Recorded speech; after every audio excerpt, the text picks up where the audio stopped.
Dennis, we've been kicking butt and taking names over here. It's not even funny, but I've got some questions from Patreon members. One of them is Russell Koiber.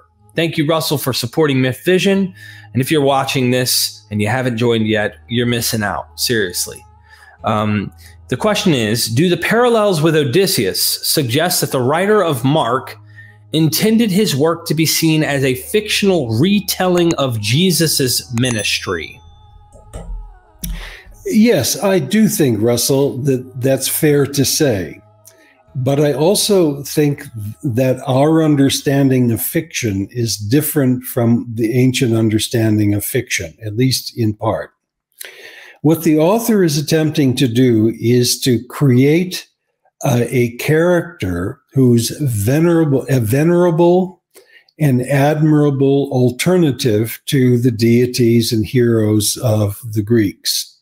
But he's doing so for a community that has recently suffered greatly in the Jewish war. And in order to make Jesus an admirable suffering hero, he finds Odysseus to be a positive a model, because he returns home and he ultimately is victorious. And that's like Jesus being gone and returning in victory in the end, which is already in the Q document. And you can see it in Paul as well. But also Jesus is the suffering martyr, like Hector. But whereas Hector didn't rise from the dead, Jesus did. And so the crafting of what we're calling fiction is really foundation mythologies for communities that, in this case, has suffered severely.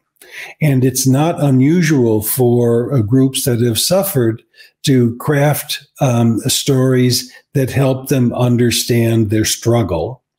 So these mythologies have important social functions. What I call social identity criticism is a way of understanding the function of these stories.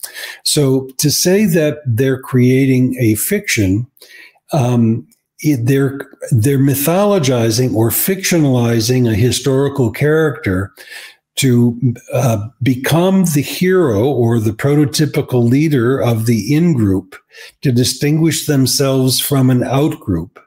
And to do so, they imitate, but they also challenge the mythologies of those around them. So it's a kind of competitive mythologizing that's related to new social identities and social struggle. Continuing below that question, Dark Fireese, I hope I'm pronouncing that right, wrote, "You do know the people at the time viewed Homer's works as divinely inspired and inerrant, right? That's where Christians appropriated their concept from, and the person, Russell, said, 'I do now, thank you.' Is there any way you could correct what was being said here to help understand where maybe there's a complete difference on inerrancy and infallibility, or the idea that they saw this as inspired? Like, where does this come from? Maybe, or did they see Homer's works that way?" Well, I don't think you can say that the Christian attitude toward their scriptures is coming from the Greek world. It's coming from Judaism, and you have the parallel developments of canonicity in the Septuagint, for example, and the collection of the Christian stories. Now, let's go back to Homer, though. There's a difference in Antiquity between Homer being inspired and it being inerrant. Both Homeric poems and Hesiod's works and days invoke the muses. And it's very much like evoking the Holy Spirit for inspiration. And so the poet becomes the conduit or the spokesperson for the muse. And the muses are deities of sorts. And of course, we get the word music and museum and all of that from it. So they are inspired. But the ancients surely knew that they were not inerrant. In fact, one of the major projects of Greek intellectualism is to say, okay, on the surface, we've got all kinds of problems. The gods are screwing with mortal men and women. They engage in battle with each other. They, some of them actually are mortal and can die like Heracles. They have to come back to life. And of course, that doesn't happen. So these are understood then as allegories either of the soul or the physical world, or they get mythologized in some other way.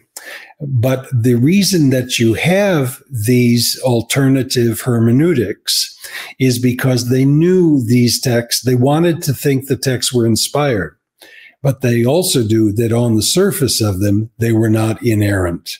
They had problems, and they had to be settled. There's a whole genre of literature in antiquity that's very difficult to handle, and they're called the problemata Homeric, the problems of Homer or the Homeric epics. And then you find in Eustathius's commentaries, huge commentaries, Byzantine commentaries of the Iliad and the Odyssey, the collection of these problems. And you would not have this extensive literature on problems in Homer if they thought it was inerrant. But they do think it's inspired. So they're attempting to, so the way the problemata work is that there would be a lemma, or in plural lemmata, of the text that is going to be interpreted, much like some modern commentaries. And then you would identify what are the problems in that text, and then what are various solutions that philologians, readers, philosophers have given to them. And so the idea of inerrancy actually is not even Jewish until at a later date. That's mostly a Christian phenomenon that comes out of certain understandings of Revelation. So your question is a very good one. It has a complex answer, I'm afraid to say. But it's important on the positive side to say that many Greeks thought that Homer was a spokesperson for the muses, and that he claims that the muses are speaking through him. And I'm a musician, and I know that sometimes when I'm playing music, I feel that I'm inspired by something beyond me. I don't know why my fingers are playing the banjo so well, because I'm not that good at it. But all of a sudden, actually, I am pretty good at it. But one feels in the creation of music and of poetry a transcendence. And the poet feels that transcendence, and he tributes his art to the muses, just as a musician would say, I don't know why I played so well, but I did because I'm inspired to do so.